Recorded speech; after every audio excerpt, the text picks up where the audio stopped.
Welcome to our Hana Filipino worship today. Kayo ay welcome ko sa pagsamba ng Filipino Hana worship. I hope that today you receive grace as you also receive strength through the word. At nawa ay tunay na inyong matanggap ang biyaya at grasya sa pamamagitan ng salita ngayon. Today we read 1 Samuel chapter 2, 12 to 17. Ngayon ay binasa natin ang nasa unang Samuel 2:12 hanggang 17. Today's title is The Future That Will Be Restored.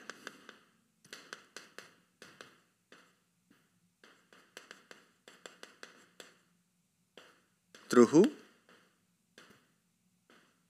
Through the next generation.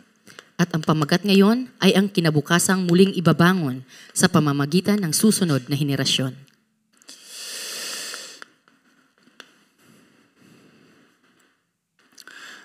There's something ironic in this world. Mayroong parang hindi natin maipaliwanag sa mundong ito. And in the Bible it says, At sinasabi sa Biblia, if your sons ask for bread, you won't give snakes, right? At sinasabi sa Biblia na kung ang iyong mga anak ay humingi ng tinapay, hindi mo sila bibigyan ng ahas, di ba? But our Father who is in heaven will not give us His Spirit. Ngunit ang Diyos na nasa langit, hindi ba niya kayang ibigay ang kanyang espiritu? But if you see the world, especially the mafias or the drug cartels, Kung titingnan natin sa mundo, ang mga mafia o ang mga kartel ng droga, they have a rule. meron silang sinusunod. You know what rule? Alam niyo ba kung ano yon? Do not touch the kids. Huwag niyong galawin ang mga bata. And don't let the kids take drugs. At huwag niyong hayaan na tumikim ng droga ang mga bata. That's one rule. Ito ang kanilang sinusunod. But the parents, they're drug dealers, drug addicts. Ngunit ang mga magulang, sila ay nagbibenta ng droga at sila ay gumagamit ng droga. Eventually, the kids will do the same thing. Ngunit sa kalaunan, ang mga bata din ay susunod sa ginagawa ng kanilang mga magulang. Is this a physical problem, or is it a generational problem, or is it spiritual problem? Ito ba ay physical lamang na problema o ito ba ay problema ng panahon, ng henerasyon o ito ay spiritual na problema? It's a spiritual problem. Ito ay isang spiritual na problema. First of all, because it's unstoppable. Pagkat unang-una ito ay hinding-hindi mapipigilan. But for God's perspective, it is not unstoppable, right? Ngunit sa paningin ng Diyos, ito ay ito ay mapipigilan. That's why the problem that we see today is not just a financial problem. Kaya ang mga problema na nakikita natin ngayon, hindi lamang ito problemang pinansyal. It's also not a lack of knowledge problem. Hindi rin ito tungkol sa problema ng kawalan ng kaalaman. Korea, they have an obsession to know a lot of things. Sa Korea, marami silang mga ginagawa upang malaman ang mga maraming bagay. But the suicidal rates grows more and more with our kids. Ngunit ang mga kabataan, pataas ng pataas ang percentage ng pagpapakamatay. So we know that it's not a problem of knowledge. At kaya alam natin na hindi ito tungkol sa problema ng kawalan ng kaalaman. And we tend to always think it's a political problem. O kaya ay iniisip natin na ito ay isang problema ng politikal. I don't know Philippines, but probably a lot of presidents, they had a religious background or belief, right? Sa Pilipinas, alam ko na ang mga namumuno o mga presidente, mayroon silang mga pinapaniwalaan sa kanilang relihiyon. But they have not been able to solve the root problem of Philippines, right? Ngunit hindi nila nasulba ang ugat ng problema ng Pilipinas. So from all of this, how is the church? At sa lahat ng ito, ano ang kalagayan ng simbahan? Let's get outside from Hana Church. How's the church right now in Philippines? Lumabas tayo sa simbahan ng Hana. Ano ang kalagayan ng simbahan ngayon sa Pilipinas? Believers have no strength. Ang mga mananampalataya ay walang lakas. They listen to any message preached in any places. Sila ay nakikinig sa iba't ibang mensahe na binibigay sa iba't ibang lugar. In other words, the church, the believers, have lost the sense of mission in their life. Sa ibang silita, ito ay matatawag natin na ang mga mananampalataya ay nawalan ng misyon sa kanilang mga buhay. Why they don't have the sense of mission? Because they're forgetting why they were called, their calling. Bakit nasasabi natin na nawala ang misyon sa kanilang buhay? Pagkat nakalimutan nila kung bakit sila tinawag. So we need to ask ourselves, are we in the same situation? Or are we looking at the problem of our current places? Kaya dapat nating tanungin ang ating sarili, tayo ba ay nasa ganitong sitwasyon o nakikita ba natin ang ating kalagayan ngayon? I've never been to Philippines churches, but I know what's going on in the Philippines church. Hindi pa ako nakapunta sa mga simbahan sa Pilipinas, ngunit alam ko kung ano ang nangyayari sa mga simbahan sa Pilipinas ngayon. Yesterday, I met two persons from Nigeria. Kahapon, meron akong nakatagpong 2 tao na galing sa Nigeria. They're Christians, Sila ay mga Kristiyano, but they say that they mix old traditions, culture, with gospel. ngunit sinabi nila na kanilang pinaghahalo-halo ang kanilang tradisyon, ang kanilang kultura at ang gospel. When? Kailan? When problem comes. Kung dumadating ang problema. So, you don't realize if this believer is really holding on to the covenant when everything is okay. Kaya hindi mo makikita kung ang mananampalatayang ito ay hinahawakan lamang niya ang gospel kung ang lahat ay walang problema. But that's why for us, when we hold on to the covenant only gospel problems, it's a time to really know what is true renewal. Kaya kung pinangahawakan mo ng tunay ang gospel, yon ang problema sa oras na yon ay ang oras upang ikaw ay magbago. And crises will become opportunities to see what God really wants. At ang mga krisis ay magiging mga oportunidad upang makita mo kung ano ba talaga ang kagustuhan ng Diyos. I'm telling you, many people, they believe in Jesus, but when trouble comes, they go back to the old traditions. Maraming mga tao ang naniniwala sila kay Jesus. Ngunit kung ang problema ay dumarating, sila ay pumupunta sa kanilang mga nakasanayang tradisyon. But why that happened? Bakit ito nangyayari? The church have lost the sense of mission and calling. Pagkat ang simbahan ay nawala ang kanilang misyon at kung bakit sila tinawag. Today we read about Eli and his sons. Ngayon ay binasa natin ang tungkol kay Eli at sa kanyang mga anak. I don't need to explain you all to understand what was this time and what they were doing. Hindi ko na kailangan pang ipaliwanag kung ano ang nangyari noon at ano ang kanilang ginawa. In other words, the disasters and the dark times happen because of this. Ibig sabihin na ang mga sakuna at ang madilim na panahong iyon ay nangyari dahil sa ginawa nila. So it means the church is very important. Kaya nangangahulugan na ang simbahan ay napakahalaga. We, as believers, we are very important. At tayo bilang mananampalataya ay napakahalaga. We have great influence. At meron tayong malaking impluensya. But if we forget this, dark times comes. Ngunit kung ito'y ating makakalimutan, ang madilim na panahon ay magaganap. So if I ask you today, can we save Philippines? Kaya kung tatanungin ko kayo ngayon, kaya nyo bang mailigtas ang Is Pilipinas? it possible? Ito ba ay posible? When you going to do it then?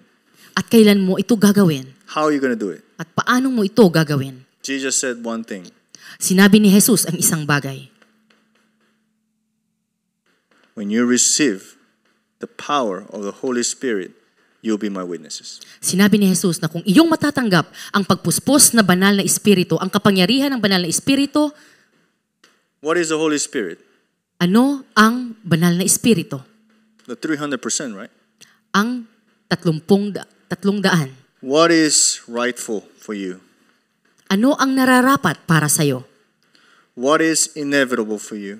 Ano ang hindi maiiwasan para sa'yo? What is absolute for you? At ano ang absoluto para sa'yo? Knowing this is knowing the gospel, right? Kung alam mo ito ay ang tunay na kaalaman tungkol sa gospel. If you know the gospel, the Holy Spirit will dwell in you fully. At kung alam mo ng tunay ang gospel, ang banal na espiritu ay tunay na maggagawa sa'yo. That's why you don't need to worry about how you're going to evangelize Philippines. Kaya hindi ka na dapat na mangamba kung paano mo sasalbahin ang Pilipinas. Your focus is here Ang iyong konsentrasyon ay dapat nandirito. and see what God does. At tingnan mo kung ano ang gagawin ng Diyos. But we don't believe. Ngunit hindi tayo naniniwala. One person that brings drugs creates a society of drugs. Kung alam lang ninyo, ang isang tao na magdadala ng droga, siya ay gumagawa ng isang sosyudad ng gumagamit ng droga. Let's imagine a school. Tingnan natin ang ating mga paaralan. Everybody's fine, but a very bad kid from another school comes. Lahat ay mabuti, ngunit may isang bata na dumating. What's the first thing they think?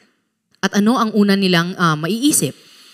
How can we avoid all the students to be influenced from that one person?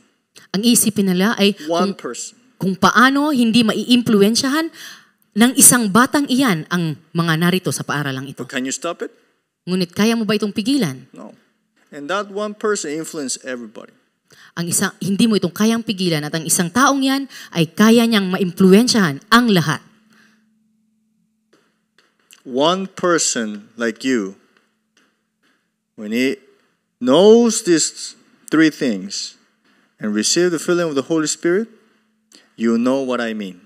Ang isang tao na katulad mo, na meron kang tatlong bagay na ito at ikaw natanggap mo ang banal na espiritu, alam mo kung ano ang sinasabi ko. That's why today's word is talking about the state of who? Of the next generation. Of the next generation. Kaya ano ang sinasabi ngayon? Ang una ay ang kalagayan ng susunod na henerasyon ng mga mananampalataya. But among the believers. Sa mga mananampalataya. In other words, our kids that are growing in church. Ibig sabihin ang ating mga anak na lumalaki sa simbahan. Because we have raised our kids, but why did they become corrupted? Right? Pagkat ang ating mga anak ay pinapalaki natin, ngunit bakit sila ay nagiging mga kurap? And parents get surprised. At nagugulat na lamang ang mga magulang. They live as Christian all their life, but when they go to university, they become corrupted, they say. Sinasabi na sila ay namuhay mula pagkabata hanggang lumaki sila ng mga Kristiyano. Ngunit nung sila ay pumunta sa kolehiyo, bakit bigla na lang silang naging kurap? I met an American, and he said that the moment he went to university, all his life was Christian. But the moment he went to university, he got corrupted, he says. Meron akong nakatagpo na isang Amerikano at siya ay namuhay mula pagkabata na bilang Kristiyano. Ngunit nung siya ay pumunta sa universidad, sinabi niya ng kanyang buhay ay naging kurap. Why that happens? Bakit ito nangyari? We need to know, right? Dapat nating malaman. Today we heard they did not know God.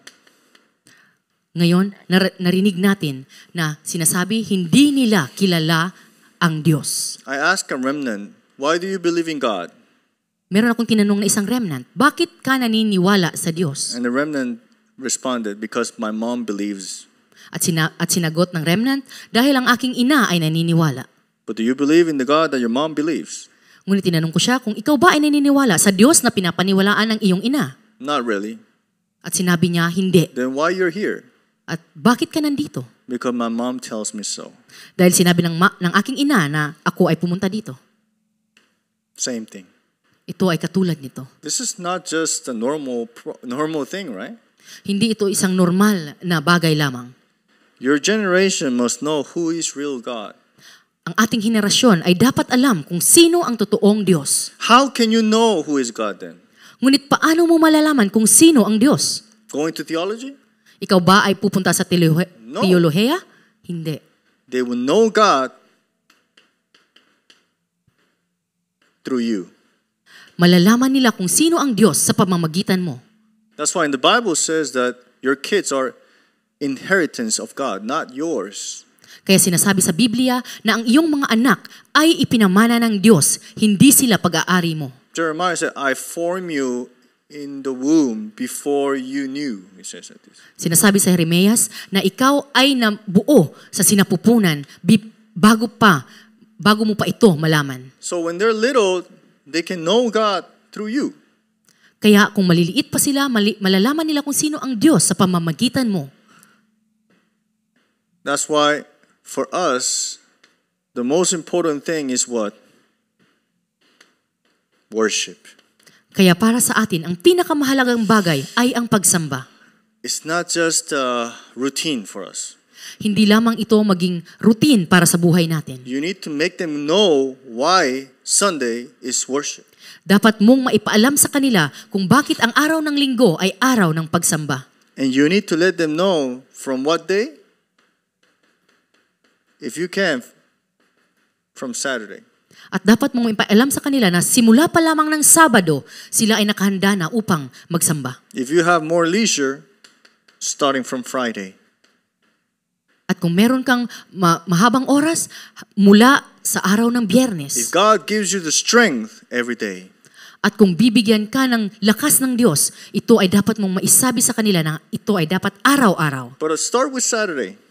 Ngunit tayo mag-umpisa sa Sabado. I always encourage parents, don't let the kids be too involved in an activity that will make them tired for Sunday. Sinasabi ko sa mga magulang na huwag niyong hayaan ang mga bata na mapagod sa araw ng Sabado pagkat ang susunod na araw ay Linggo. Everything that happens on Saturday will need to be connected to Sunday. Pagkat ang lahat ng mangyayari sa araw ng Sabado ay makukonekta sa araw ng Linggo. This is very important. Ito ay napakahalaga. If you don't teach them this, the moment they're a little bit smarter, they will just pretend to worship. Pagkat kung hindi mo ito tuturo sa kanila, kung sila ay mas matututo na ng mga bagay, sila ay magpipretend na lamang na sila ay nagsasamba. That's why when I see kids worshiping, I don't look them at cute. Kaya kung nakikita ko ang mga bata na Never. sila ay sumasamba, hindi ko iniisip na sila ay mga batang cute.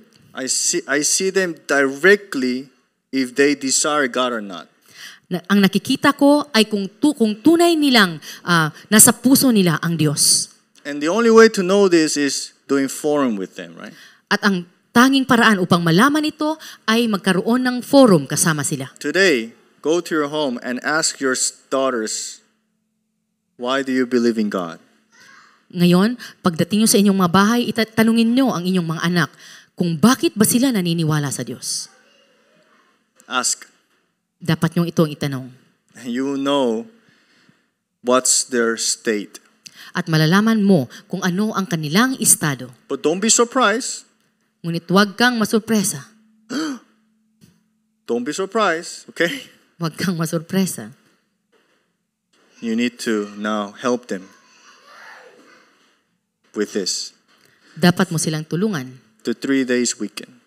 na maistablisa sa kanila ang 3 araw You know, ng all my life, weekend. I was prepared on Saturday for Sunday. All my life, before I came here.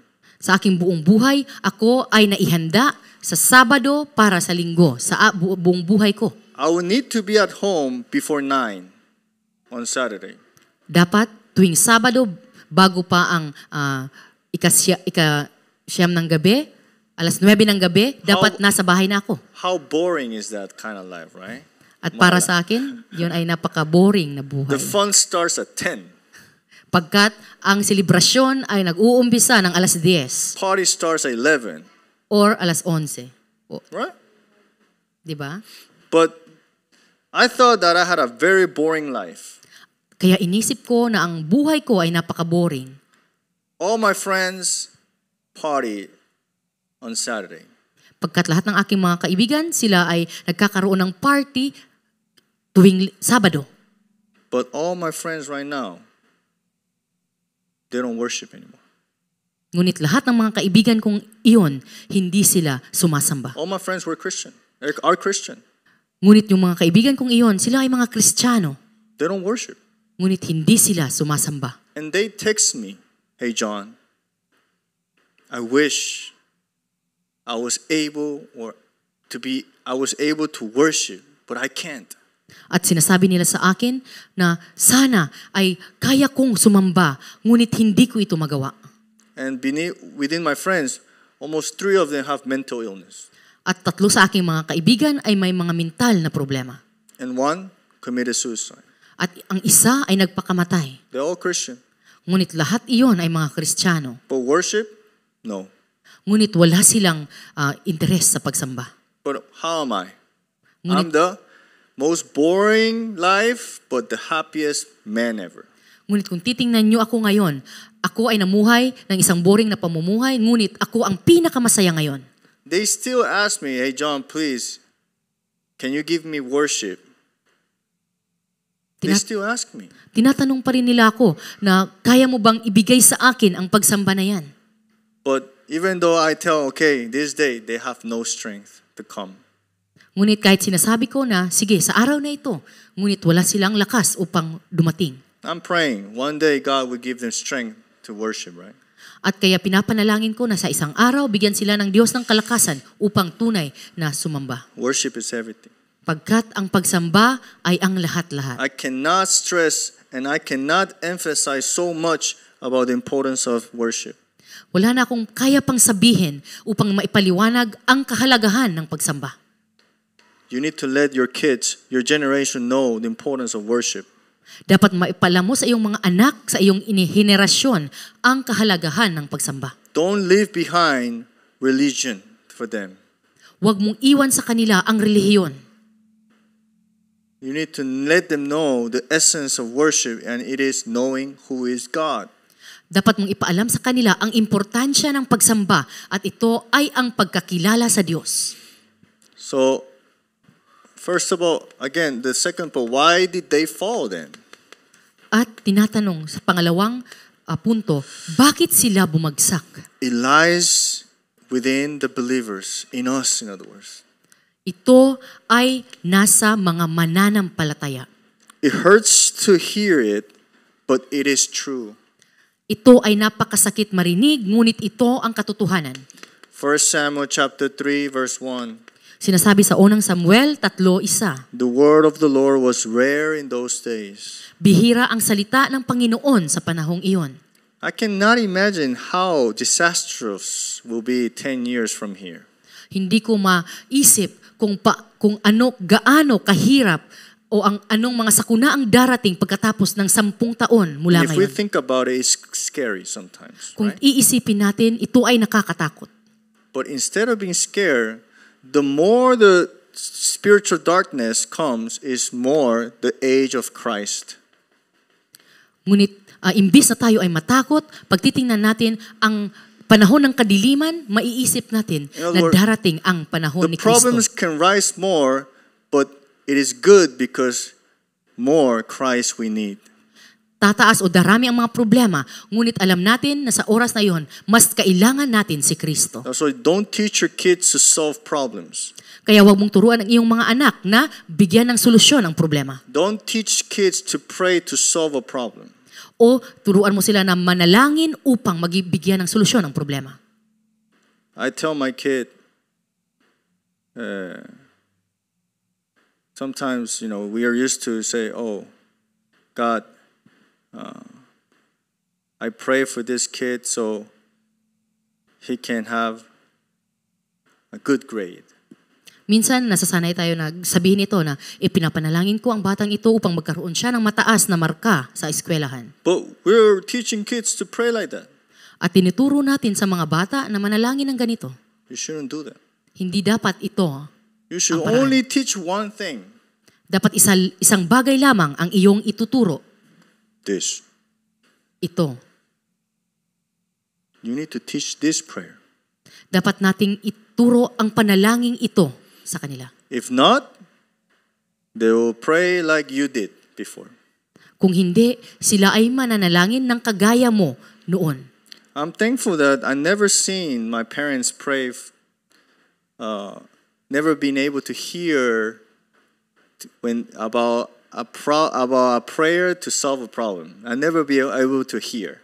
Ako ay nagpapasalamat pagkat ang aking mga magulang hindi ko sila narinig na sila ay nanalangin upang magkaroon ng solusyon ang problema. That's why I don't know how to pray when problem comes. I Kaya, don't know. kaya hindi ko alam kung paano manalangin upang na magkaroon ng solusyon ang problema. Yesterday, I met also an India person, and she's having a very hard time right now. She's 23. Meron ako nakatagpo kahapon na galing ng India at ngayon siya ay 23 taong gulang at siya ay nahihirapan. And the minister next to her said, "Pastor, can you pray for her?" I'm like, what should I pray for? At sinabi ng manggagawa na nasa tabi niya sa akin na, Pastor, pwede mo bang ipanalangin ang taong ito?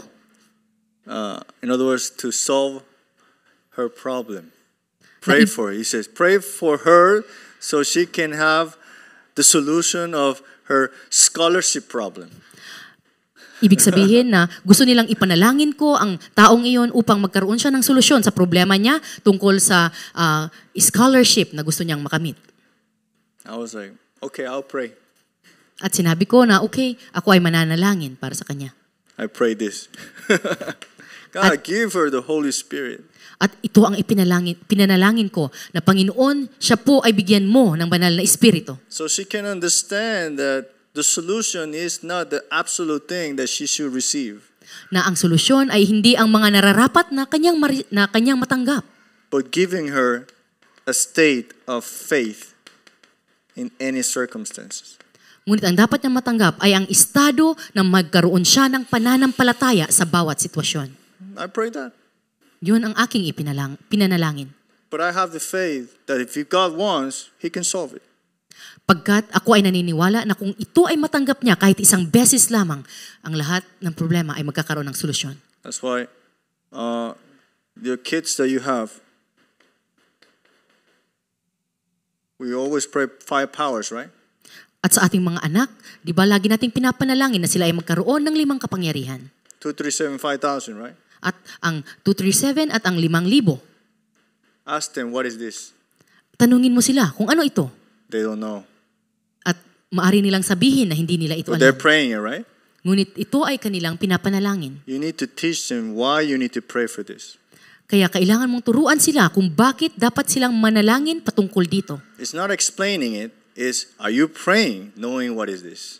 Hindi ito ang pagpapaliwanag, ngunit dapat nating silang malaman, ipapaliwanag sa kanila kung bakit talaga sila nananalangin tungkol This dito. is the only way to prepare our generation to restore the future. Pagkat ito lamang ang tanging daan upang ang henerasyon na ito ay maiprepara para sa kinabukasan. In other words, are we truly valuing worship? Ibig sabihin, tunay ba nating pinapahalagahan ang pagsamba? Do you really believe that worship is everything? Pinapaniwalaan mo ba na ang pagsamba ay ang lahat-lahat? Today, our sister in Philippines, she's listening online too, right?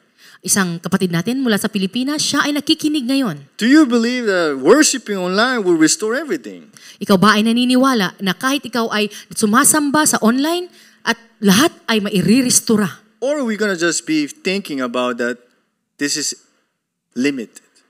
O iisipin lamang natin na ito ay may hangganan lamang? Faith is everything. Ang pananampalataya If ay you ang lahat. truly believe that even though I give worship online, God can restore my life and my generation, God will work.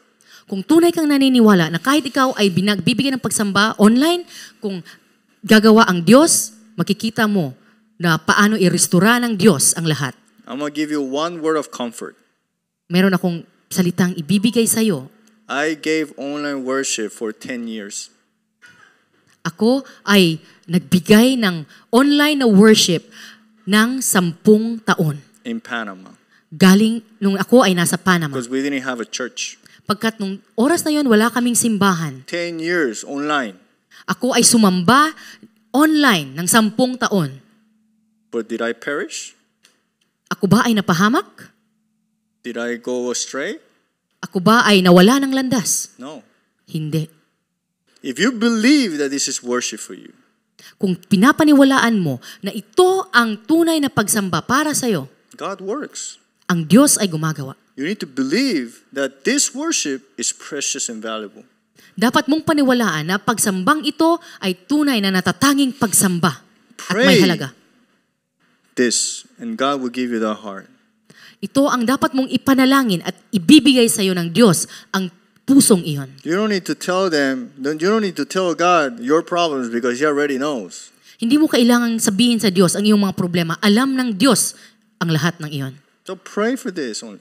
Ito lamang ang dapat mong ipinalangin. You know, if you have 10 prayer topics, you should go with one prayer topic right now. Kung meron kang 10 mga gustong ipanalangin, dapat maging isang bagay lamang ito. This week, one prayer. Sa linggong ito, isang panalangin. And see what happens. At tingnan mo kung ano ang mangyayari. So, are you valuing in the worship? That's the conclusion.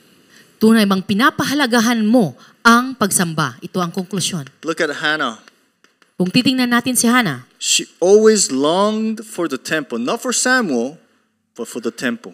siya ay patuloy na nananabik para sa templo, hindi And she kay Samuel. prayed faithfully. At siya ay taimtim na nanalangin. That's why Samuel, with this prayer and this heart, Samuel was raised next to the Ark of the Covenant. At sa pamamagitan nito, si Samuel ay lumaki na katabi ng tipan. Arko ng tipan. What does that mean? Ano ang ibig sabihin? God took full responsibility of Samuel. Ibig sabihin na ang Diyos ang siyang tunay na nagkaroon ng responsibilidad para sa buhay ni Samuel. And what happened to Samuel? At anong nangyari kay Samuel? He received an unprecedented answers. No answers before and no answers in the future like Samuel had. Kaya natanggap ni Samuel ang sagot na hindi pa nangyayari noon at hindi na mangyayari kahit kailan. So, I think the best way to really know this importance is ask your kids today, why do you believe in God? Kaya naiisip ko na kung paano mo ito tunay na maintindihan, dapat mong tanungin ang anak mo ngayon kung bakit siya naniniwala sa And Diyos. from there, you have a lot of things that God will give you as a message. At galing doon, tunay mong maririnig ang mensahe na galing sa Diyos. And if you feel that you have a struggling in your life, ask yourself, why do you believe in God? At kung nararamdaman mo na ikaw ay naghihirap sa iyong pananampalataya, tanungin mo kung bakit ka naniniwala sa Diyos. Do I really need only gospel in my life? Kung ang gospel ba lamang ang aking kailangan sa aking buhay. Ask yourself Tanungin mo ang iyong sarili. and pray this. At ito ang ipanalangin mo. Let's pray. Tayo ay manalangin. God, thank you very much for allowing us to worship again in Christ alone. Maraming salamat, Panginoon, na kami ay hinayaan mong sumamba sa loob lamang ni Kristo ngayon. We know that worship doesn't come from our strength. It comes from your grace. Pagkat ang pagsambang ito ay hindi galing sa aming lakas, kundi galing sa iyong grasya. That's why give us a double portion of your Holy Spirit. Kaya kami ay puspusin mo ng dalawang parte ng iyong banal na espiritu. And anyone who is worshiping online, give them the assurance that you're working now at this moment. At sa mga kasama namin na sumasamba ngayon online, bigyan mo sila ng kasiguraduhan na kanila din itong natanggap. All scars, all pain, all sufferings, At lahat ng sugat, kasakitan, lahat ng kanilang pagdurusa may be healed in the word that you have given us today. ay magkaroon ng kasagutan sa salita na iyong ibinigay ngayon. So we can raise our next generation to restore our future. Upang ang susunod na henerasyon ay tunay naming sila ay tunay na may tatag para sa susunod na henerasyon. By the grace of our Lord Jesus Christ, who is the solution for all problems, by the unending love of Father God, by the indwelling, the guidance, and the working of the Holy Spirit, be upon all of our Hana Filipino worship, the believers, the disciples, and also those who are listening online, scatter in the fields, worshiping you in your name. Bless them forever and ever. Amen.